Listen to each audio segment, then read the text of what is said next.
Australia's Sydney Morning Herald reports that the United States military will store equipment and supplies in Australia as part of a new regional posture.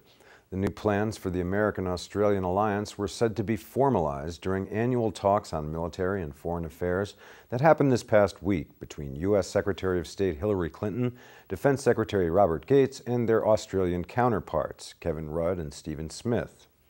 And we're going to be working together with Australia to persuade the military government in Suva to meet its commitment to bring democracy back to Fiji.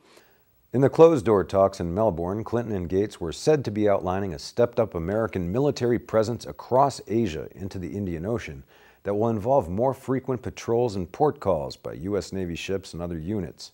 This expansion of America's global military presence is intended to change operations, which involve deploying forces directly from bases in the United States or its external territories to maintain a more, quote, visible and effective presence in key regions. There will be more American cruises through Southeast Asia and more exercises with Australian and other regional forces, including those of Indonesia and Singapore.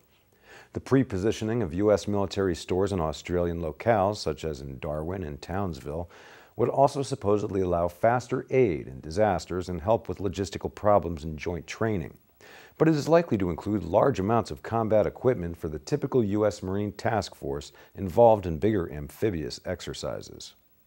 There are many ways that we will build on what has been a cooperative joint relationship going back in the past to make us stronger, better prepared in the future.